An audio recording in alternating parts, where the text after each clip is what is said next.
Go back. Hey guys. Okay. Hey Amanda.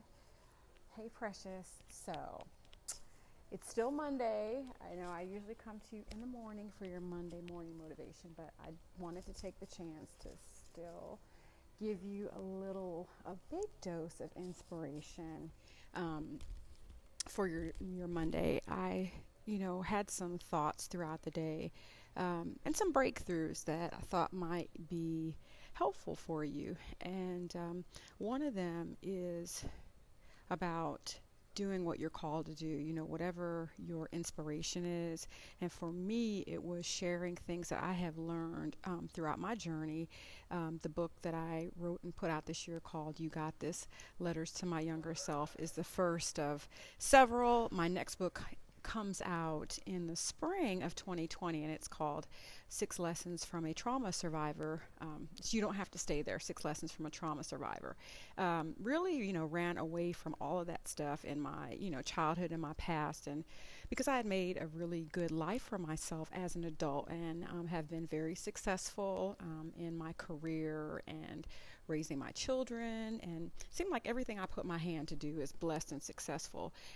But after talking with people throughout the journey, especially when I did my 90-pound weight loss from March of last year to January of this year, a lot of people started coming to me asking me, how I lost the weight. And one of the things that I learned was, like I tell my doctor, and I did not have bariatric surgery, it was natural, it was the HCG program, Hey Trail, is that it was never about the weight.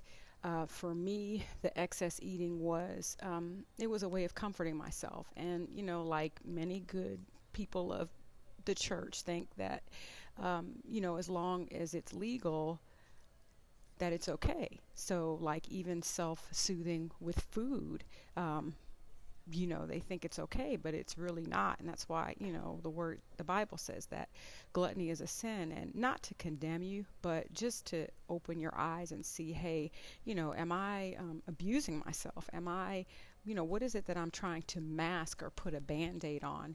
So out of the weight loss journey again came many conversations, people that knew me, people who had been watching me ask me, what are you doing? And, in listening to them, I got to hear their struggles and relate to and identify things that I had gone through, and I was able to share with them, what's the root of it all, because you can put a makeup on anything, you can dress up a pig, you can put a wig on, you can, buy all this stuff, you can buy beautiful clothes, fancy cars, beautiful houses, to mask the pain. Some people drink, some people use drugs, some people gamble, some of us work in excess. Sometimes our success or the pursuit of it really is like a drug, because it's bringing us satisfaction and reward. And even working out, it does have its benefits. Physicians say that is the most underutilized cure in America, which I do agree. But, it really takes some digging in and sitting still in those trigger moments and in your moments of pain, rather than just, immediately. Most of us have developed real impulse where we don't even think, and we start feeling whatever those feelings are that make us uncomfortable. We reach for something, we reach for the TV, we'll go buy something, we'll go eat something sweet or whatever soothes us. It might be addiction to people or relationships that we use to hide from the things that have been bothering us. And, everybody deals with it. Even if you grew up in the perfect family, the perfect situation, it's always stuff that is happening, has happened, that over time, become complex and tend to wear on us. Like, I've known people who had the perfect life, but all of a sudden in one year they may have lost 3 family members. And, people are like, well, that person's so strong, how did they break, or why are they now, drinking or using drugs? And, over time it can wear on you. So, one of the things that I have found to help, I don't know if combat is the right word, but we all have a calling and we all have a gift. And what I'm saying is that when we're operating in our gifts, when we're doing what we were called to do, there is a sense of peace and joy and fulfillment that comes like no other. You will never find it in just chasing the next relationship, the next beautiful girl, the next hot guy. You will never find it in chasing a dollar, or even, your career may not be related to your mission here on earth.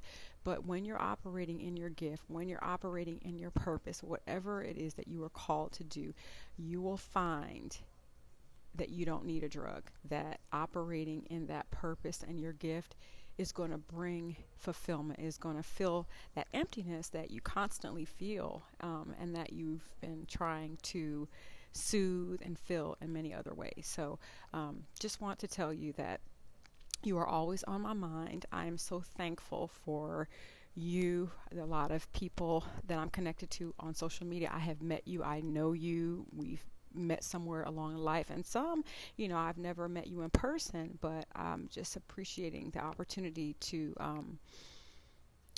be in communication and to learn about you, to share in your journey, and to that you would share in mine.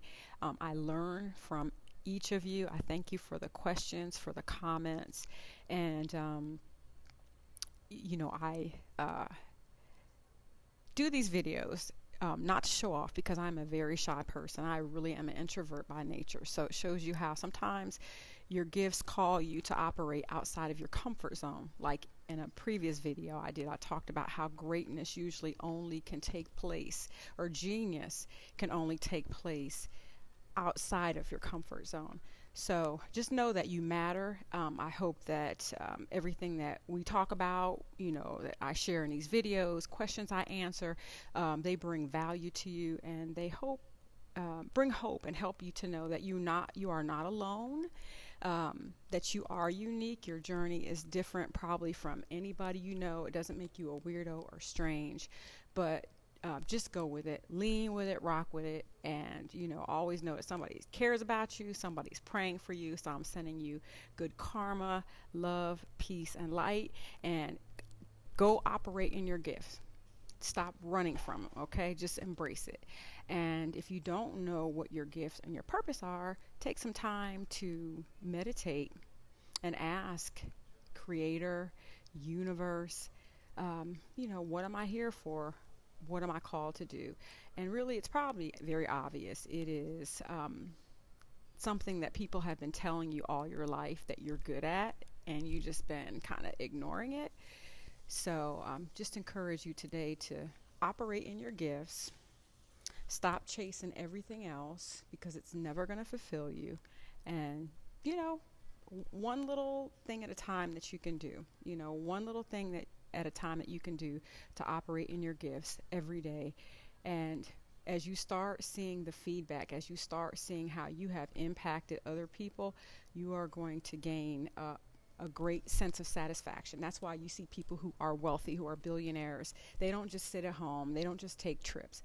Most of them are out teaching other people. They're out doing philanthropic work. They're teaching people how to live better lives. They're teaching people how to grow businesses, whatever their area of expertise or their passion is.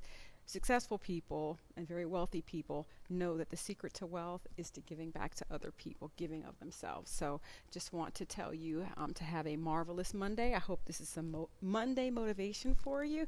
I am your girl, Tori Tyson Vogt, also Tori Vogt, the author. Please like my page on Facebook. It is at Tori Inspires You. And my Instagram is Bold Breakthru with a U, BoldBreakthru. Mwah.